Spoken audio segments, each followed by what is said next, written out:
My childhood friend won't let me date. Yet he himself is being flirty with the new transfer student. After receiving another love letter, I went to look for him out of habit. He cut me off rudely. Are you here to play the victim and accuse others first? I heard you argued with Natalie today and made her cry in secret. Until you apologize to her, I won't listen to a single word you say. He turned around and walked away, leaving me standing there in a daze. He seems to have gotten it wrong. I actually came to tell him. This love letter was a little special. Since the sender didn't know my preferences, he went with something universally appealing. He stuffed 5,200 yuan bills into the confession letter as the gift. I accepted it. Chapter 1. I was in the classroom working on test papers. Suddenly, someone tapped on my desk. It was a girl I didn't recognize. Natalie wants to see you. Confused, I followed her into the hallway. Natalie leaned against the railing. Her gaze swept over me from head to toe, finally stopping on the pair of shoes I had just bought. Pfft. Several girls gathered around her burst into laughter. Oh, our school belle is a copycat now? When I saw the exact same blue designer shoes on Natalie's feet, my confusion finally cleared up. I pressed my lips together. Sorry. I didn't know you. You didn't know? The girl's voice was sharp. These were a birthday gift Natalie's family specially took her to buy 2 days ago. She's only worn them twice, and you just happened to buy the same pair? Enough. Natalie finally spoke. Maybe she really didn't do it on purpose. She smiled at me gently, looking understanding. But coincidences like this are still uncomfortable. They invite gossip. You should change them when you get back. In just a few exchanges, my guilt was decided for me. I understood what was going on. Calmly, I said, before you called me out here, I had no idea what your shoes looked like, and I saved up my own money to buy these. Why should I change them? Natalie's smile froze. I bought these shoes online a week ago. By your logic, shouldn't you be the ones avoiding suspicion?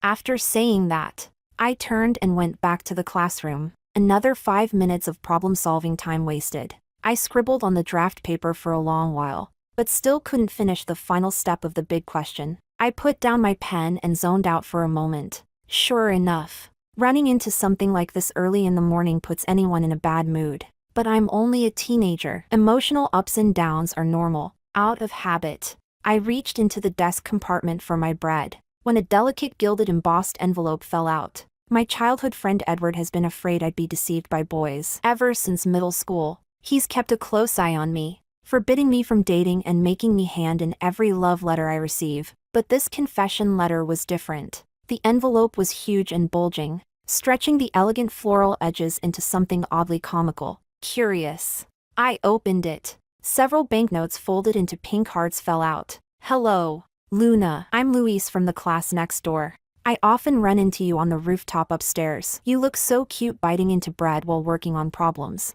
I really like you. But I heard you hate being disturbed by boys, and I don't know what kind of flowers or gifts you like, so I could only give you something universally appreciated. I'll be waiting for you on the rooftop at 6 this evening. If this bothers you, then please consider this small gesture my apology. May you be happy every day.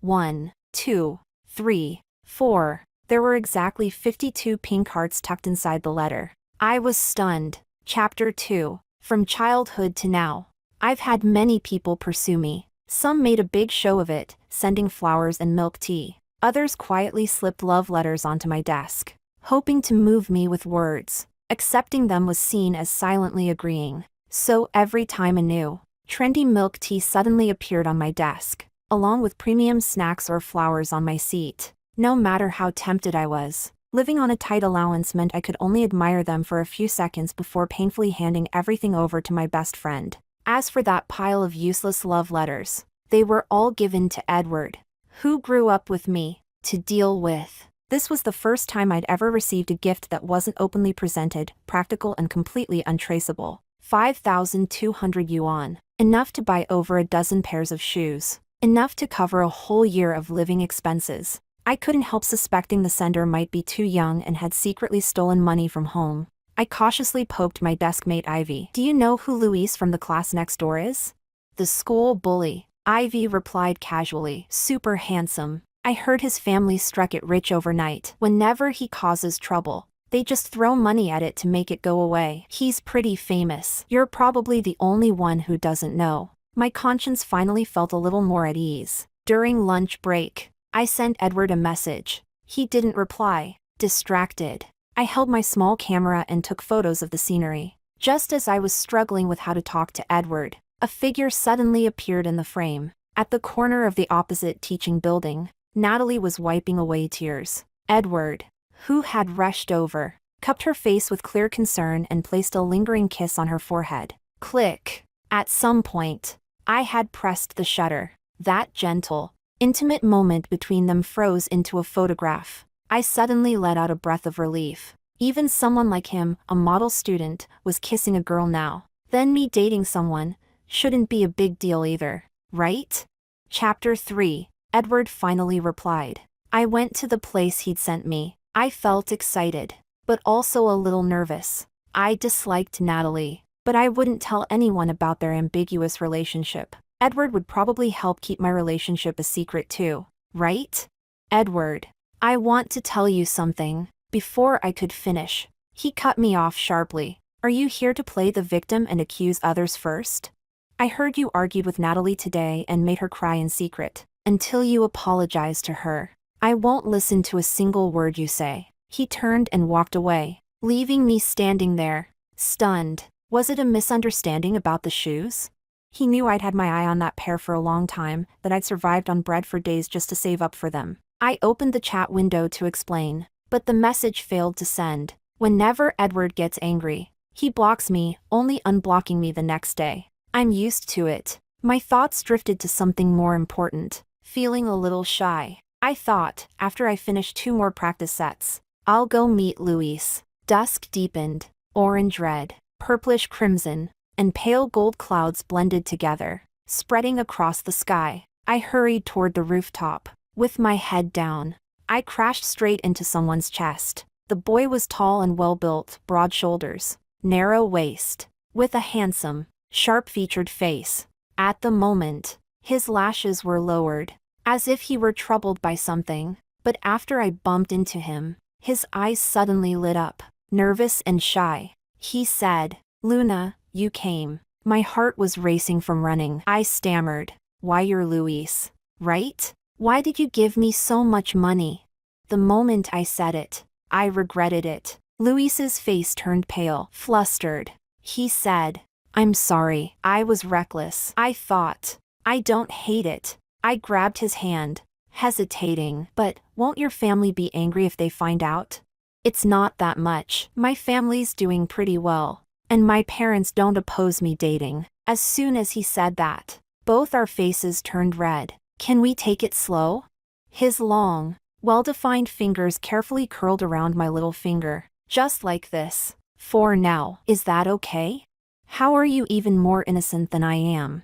The embarrassment in my heart eased a little. I curved my eyes into a smile and held his hand in return. Chapter 4. I went back to the classroom to pack my things. Edward happened to be passing by the doorway. I thought, like always, that he was waiting to walk home with me. I raised my hand to greet him, then saw Natalie beside him. The two of them were chatting happily, not sparing me a single glance. Walking farther and farther away, awkwardly, I withdrew my hand. "Luna." Luis's clear, cool voice sounded behind me. I snapped back to my senses. Right. I still had a new boyfriend to walk me home. We chatted a bit more on the way, so I got back a little late. But Mom knew I often stayed behind to do homework, so she didn't say much. She just asked me to bring something over to Edward's house. Edward opened the door and shot me a cold glance. Saying nothing, I forced a smile and slipped into the kitchen to find his mom. "Auntie,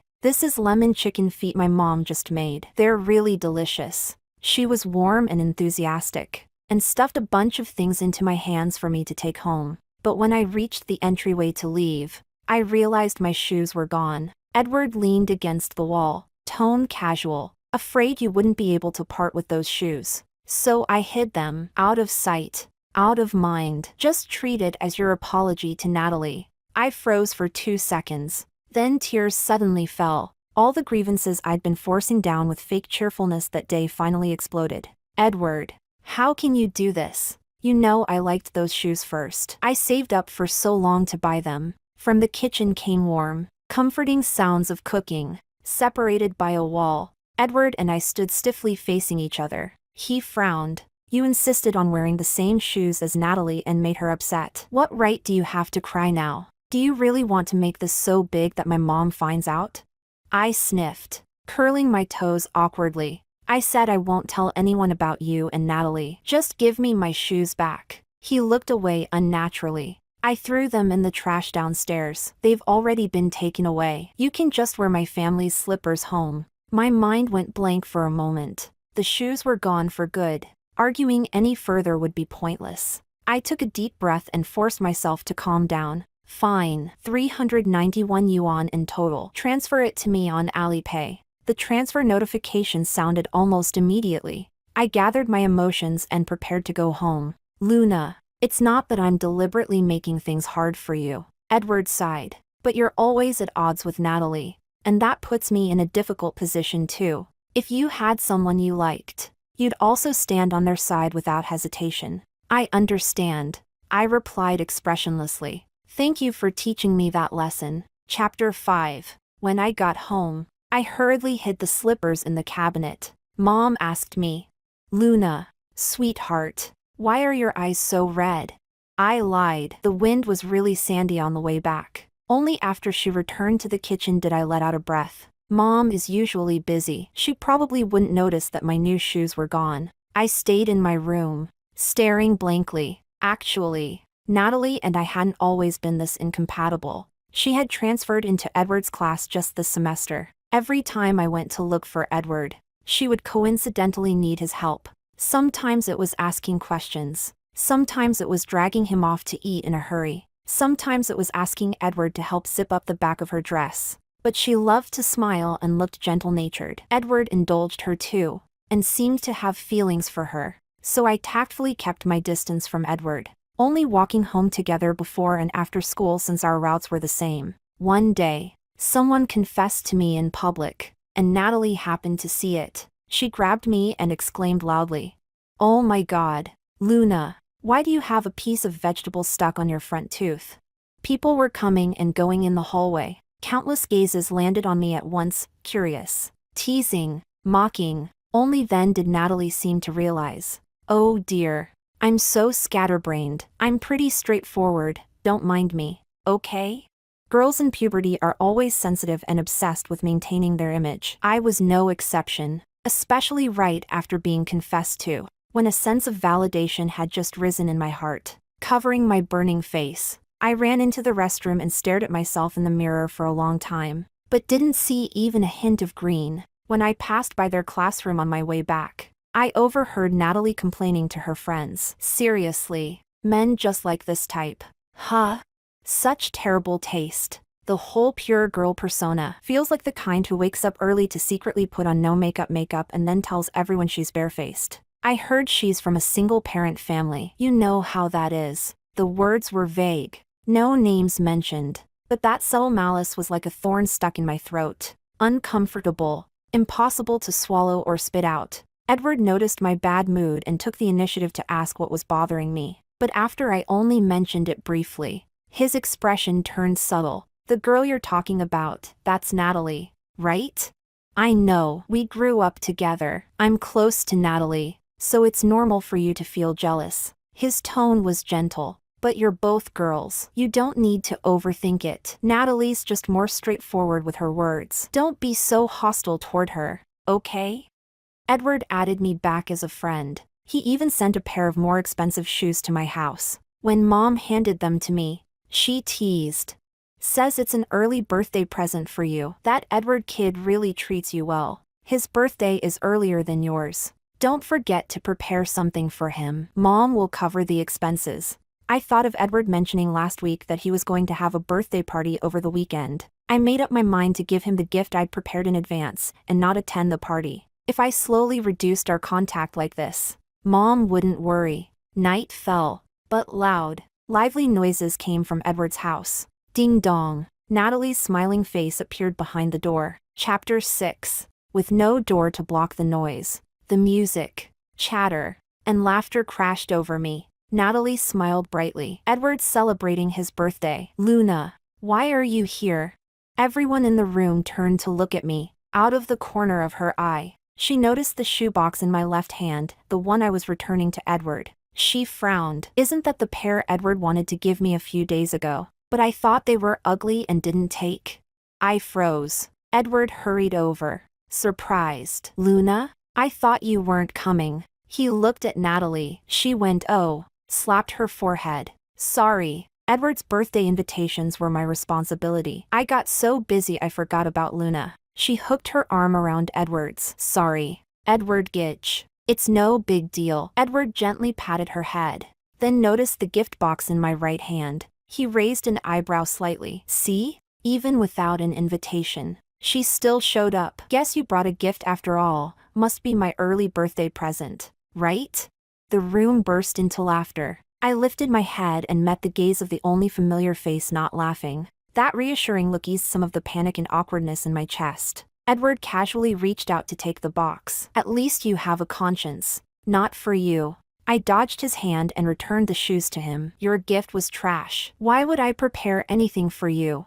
Edward's face darkened. If it's not for me, then who is it for? As if thinking of something, he scoffed. Luna, you don't have to force it. You barely know anyone here. Who could you possibly be close enough to give a gift to? I steadied myself and pointed toward Luis at the back of the crowd. There, my boyfriend. Close enough now? Luis's expression turned serious. He strode over. He took my hand. In a gentle voice, he said, did something hold you up on the way? I've been waiting for you for a while. Luna. Chapter 7. Luis and I went to a nearby convenience store. He explained, it's Edward's birthday. I thought you'd be there, so I came. I messaged you before coming, but it seems you didn't get it. At some point my phone had powered off. After borrowing a charging cable from the clerk, I finally saw the string of messages Luis had sent. So that's what happened. Thanks for backing me up, letting me borrow your presents to bluff. I pushed the gift box toward him. Sorry. It's a Wilson Evo, originally for Edward. But since it's useless now, if you don't mind, it's yours. I don't mind, Luis said seriously. If Luna wants to give it to me, then it's my gift. A scumbag like Edward doesn't deserve anything you prepared.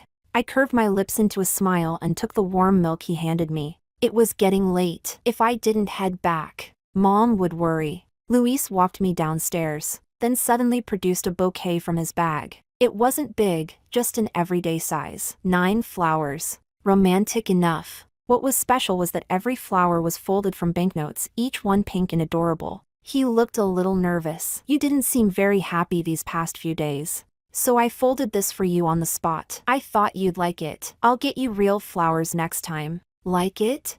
I practically loved it to death. My eyes lit up as I rushed forward and hugged him. Luis, you understand me way too well.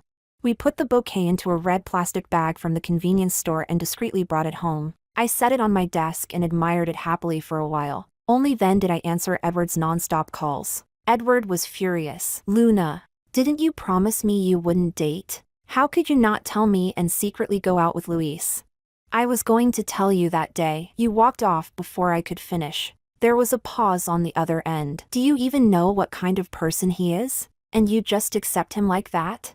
He led people to bully others, beat a boy into a concussion, and forced him to drop out. Do you know that? You've been fooled. I couldn't help snapping back. Aren't you the one who led Natalie to bully me?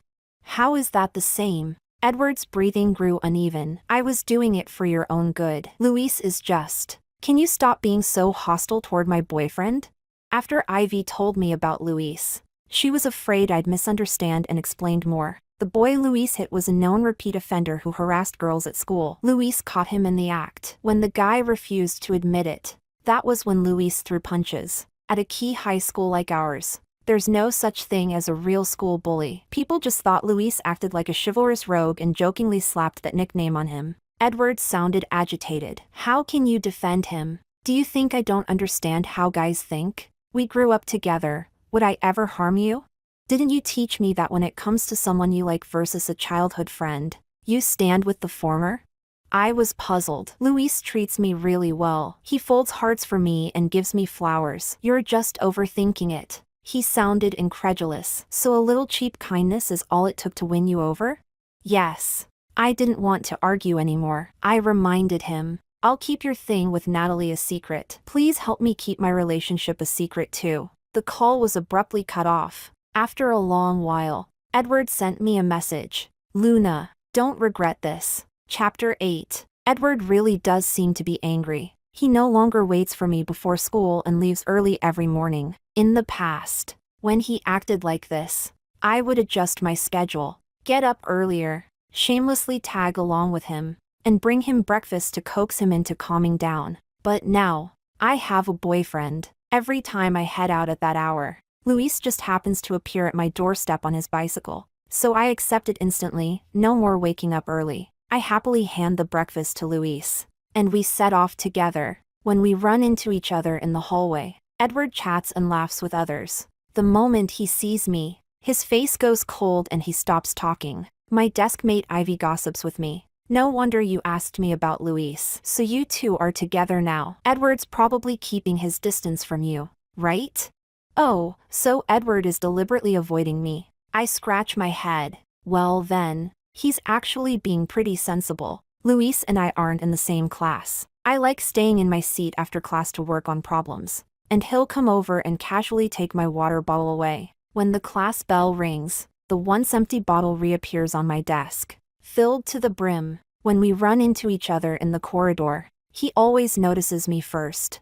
Then, with a serious face, he secretly stuffs a few packs of high-end chocolates or sweet snacks into my pocket, as if he's feeding some small animal. At lunchtime, I take my vocabulary book and bread to meet him on the rooftop. To save money earlier, I'd stocked up on lots of cheap bread that I still hadn't finished. I take a bite of bread, memorize one word, then I break off a piece from the end of the bread and give it to Luis to eat too. Why does this feel a little familiar? My fingers accidentally brush against something soft. I turn my head and see Luis's face explode red. Turns out I accidentally touched his lips. His lashes flutter. Luna, do you remember? Before, it was also here. You were memorizing words, and suddenly walked over and gave me bread. Luis says that day he had just come back from fighting that scumbag. Filthy all over. Because his parents misunderstood him, he was in a bad mood and came up to the rooftop to watch the sunset. He didn't expect to run into me, memorizing words up there. It was right around mealtime, and his stomach growled twice. I paused mid-bite, then hesitantly walked toward him. I tore off a big piece from the end of my especially fragrant bread and handed it to him. And just like that, he remembered me completely. Before that day, his impression of me was just the pretty, hardworking girl from the class next door. After that day, I became the pretty, hardworking, kind-hearted girl from the class next door, and the angel who later turned into his dream girl. Such a simple love at first sight. But then again, we're just teenagers. We're not out here saving the world. What kind of earth-shattering, legendary love could we possibly have? Instead, I find this slow, steady affection far more capable of making someone happier with each passing day. Chapter 9. After school. Once everyone has left, Luis comes to my classroom. He sits next to me and works on problems with me. Well, I work seriously. He usually does a few questions, then sneaks a glance at me. He pulls out a fresh A4 sheet and slacks off by sketching. When I get tired of writing, I lean over to look, pointing at the drawing. I complain. How can you draw my face so round? This isn't a chibi character. Luis thinks for a moment. Then he draws a chibi version of me. A friend messages him, asking him to play basketball. Luis sends a voice message right next to me. Not going. I'm staying with our Luna. I interrupt him, eyes full of hope. Basketball? Can I go watch? I actually really like basketball, but the school courts are always boys' territory. If I go for a walk and keep staring at people playing, sometimes they misunderstand and think I'm interested in them, so I can only satisfy myself with a mini hoop at home. Luis withdraws the voice message and sends a new one. My Luna wants to watch. I'll play one game with you guys today. The other side replies with a long stretch of silence. On the basketball court, Luis frowns and pushes away the friends crowding around. Move back a bit. Don't stink up Luna. After earning a few eye rolls, he carefully takes the ball out of his basketball bag. After I gave him the gift originally meant for Edward, I felt guilty and later bought him another, even more expensive basketball. 1 flower equals 6 bills, so it didn't even cost 2 flowers worth of money. A friend mocks him sarcastically. We've heard 800 times already that it was bought by your Luna. Thought you were going to worship it. Why are you willing to take it out and let us use it? I sit on a stone bench not far away, leaning in to eavesdrop. Luis has his back to me, but his voice is still perfectly clear. How do you know I already put away the one Luna gave me for collecting?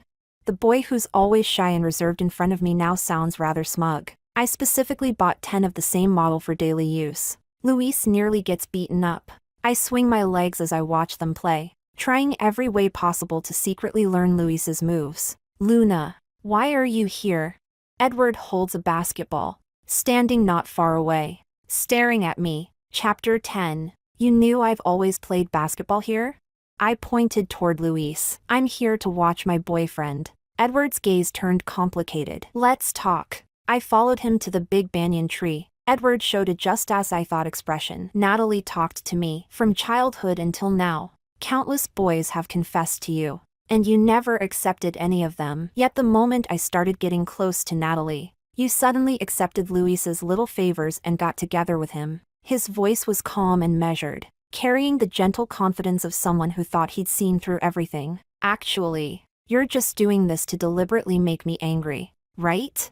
Huh? I went blank. Edward sounded even more certain. I admit I neglected your feelings during this time. I'll apologize to you. But you've also been giving us the cold shoulder and putting on an act for quite a while now. Shouldn't you be done being mad?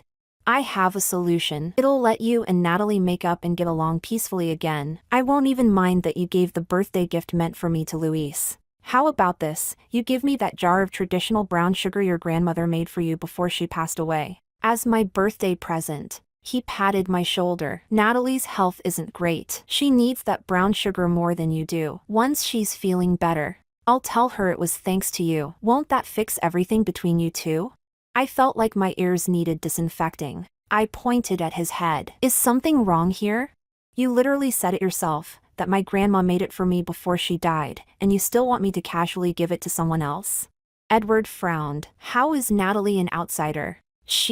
Realizing there was no point arguing with someone this unreasonable, I turned to leave, but he forcefully grabbed my wrist. Natalie's in so much pain during her period. His face darkened. How can you just stand by and do nothing?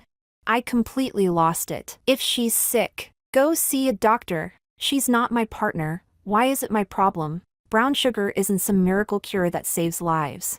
I refused outright. Edward still wouldn't let go. With no other choice, I shouted, Luis! Luis!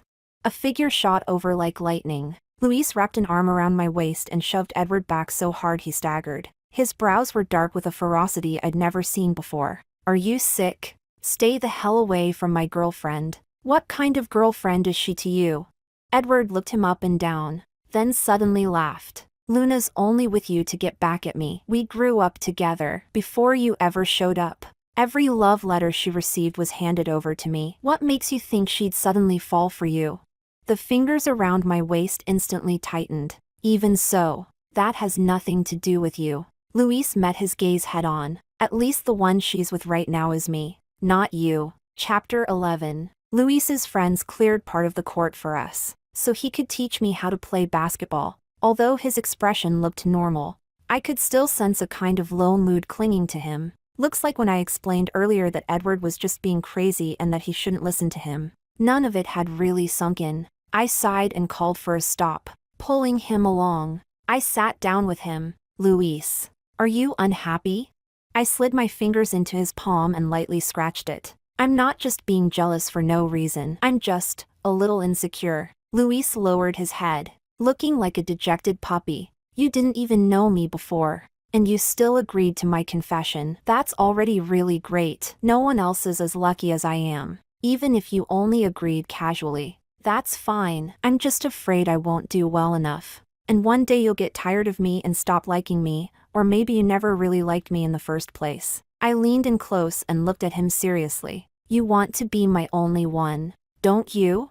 He nodded. But you already are. I smiled brightly. You're the only one whose letter made my heart flutter. The one who stood out among everyone else. When I went to meet you that day, I was actually still hesitating about whether to say yes, but after seeing you, I felt like agreeing wouldn't be a bad idea at all. And now I like you more and more. Isn't that mutual choosing? Light flickered back into Luis's eyes. I gave him instructions. Now, open your arms. Luis obediently did as told.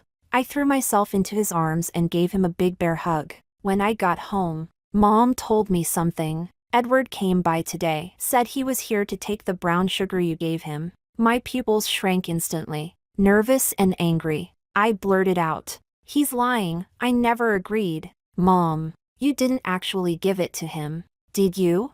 No, Mom replied leisurely. Even though your grandma's family has been making brown sugar for generations and it's nothing rare, the jars she left you before she passed away are ones you treasure dearly. Without your explicit permission, how could I possibly be stupid enough to give them away? I made an excuse and sent him off. My heart finally settled back into place. But, she added, have you been secretly dating someone behind my back? My heart shot straight up to my throat. I've never been good at lying to Mom. Just as I was panicking, she pinched my cheek. Mom sighed. When you came back from Edward's place that day, your eyes were red like that, and you were flustered trying to hide your shoes. Do you think I'm blind? I guessed he must have upset you. Then later I noticed a different boy picking you up for school. And when you came home your backpack was always puffier than before, like a little hamster sneaking food. And every day, aside from doing practice problems, you were glued to your phone, chatting away happily with someone. You've got good taste. That kid's much better looking than Edward. And he's generous with you too. You've always been sensible. And your grades haven't suffered. Why would I break up a good thing? Dating a bit helps you lose that idealized filter over the opposite sex anyway. Just remember to protect yourself. She smiled. You don't need to worry about things being awkward between me and his mom. If Edward treats you badly, our families can just have less contact in the future. You should know this, Mom will always be on your side. Chapter 12. From that point on, I cut ties with Edward without a shred of guilt. He came by our house a few times. I stayed in my room on the phone with Luis and didn't go out. Mom handled him every time. If he lingered too long, she'd casually stuff a jar of supermarket-bought brown sugar into his hands and send him off. At school, Luis was always around. He kept a close eye on things. Edward could barely get a word in with me. Once he realized I was genuinely indifferent to him, he finally gave up. He stayed far away, taking his whole set of excuses with him. I heard that not long after, he staged a big confession and got together with Natalie, which had nothing to do with me anymore. The college entrance exam drew near. I listened in class during the day. Then after school Luis and I would find a place to grind practice papers and do homework. Sometimes at his place, sometimes at mine. Our grades were similar, and our weak subjects happened to complement each other perfectly. On weekends, we went to movies, wandered around shopping streets, tried new cafes, and ate pretty food to decompress. Luis always asked for my opinion and planned everything in advance. Being with him, I didn't have to think about saving money to repay someone, or how to buy gifts while keeping up with daily expenses. With him, money was the least important thing in the world. All I had to do was be happy, maybe act a little cute, hold his hand, and he'd be over the moon. Ivy cautiously asked how far we'd progressed. I told her honestly, we held hands, and occasionally hugged. When I said I wanted to take things slow, Luis actually listened. Ivy pouted, unconvinced, with faces like yours. You don't even kiss? What are you, professional ninjas? Well, not exactly. Luis was just too innocent. Even a simple hug got a big reaction out of him. With the exam so close, I couldn't exactly mess with his head. Soon, the college entrance exam ended. Results came out. We both scored higher than we'd estimated, almost the same score. Except I beat him by 1 point. No helping it. He was a bit love-brained. I was more serious about practice questions, so being 1 point ahead was normal. Either way, both of us made it into our target university. On the day Luis and I planned to celebrate, the doorbell rang. Thinking he'd come to pick me up, I hurried to the door in the new dress I'd just bought. The smile I lifted vanished the moment I saw who it was. Edward? Why are you here? Chapter 13. Luna, after the exam. I broke up with Natalie. Edward's eyes were rimmed red. Ever since you got together with someone else. I've felt awful. I thought it was just because I saw you as a little sister and didn't want you to be fooled. But that day, when I saw you smiling at him, being that close to him, my heart felt like it was being stabbed. Watching you fall into someone else's arms hurt more than killing me. He took out a glass jar. I've figured it out. The one I truly like is you. We grew up together. We have a foundation. Before, I was stupid and didn't understand myself. And I hurt you. The shoes I threw away, I've reordered the same pair online for you. They're already on the way. If you like handmade things, I can fold hearts and flowers for you too. These are 520 paper stars I folded for you. They represent my love. Luna, would you be willing to give me another chance? Before I could speak, a cold male voice exploded behind him. Harassing someone else's girlfriend over and over, have you no shame? Luis stood there holding flowers. His fist clenched tight. You're like a piece of gum stuck to a shoe. Do you have any morals? Aren't you disgusting? I honestly want to beat you to death right now. Both of them turned to look at me. In the silence, I spoke. I do like handmade flowers. Edward's eyes lit up. I took the huge bouquet of pink paper money flowers from Luis's arms, tilted my head at Edward with confusion. But only this kind. And what does that have to do with you? Edward, I've seen countless confession gifts since I was little, you know that. How could I ever get together with someone just because of some ordinary paper hearts? The glass jar fell to the ground and shattered. Edward's face went deathly pale. So you're serious about him? You're with him for his money? I'm not just anyone's, okay? I rolled my eyes. This is his sincerity. If I didn't like him, why would I accept his gifts? Luis impatiently shoved Edward aside. My girlfriend spending my money means she likes me. Does that need your commentary? How come she never spent yours? Stop trying to drive a wedge and clinging to my Luna. Get lost. Edward staggered away, utterly defeated. Once the third wheel was gone, I lifted my skirt and spun in front of Luis, proudly. Well, do I look good?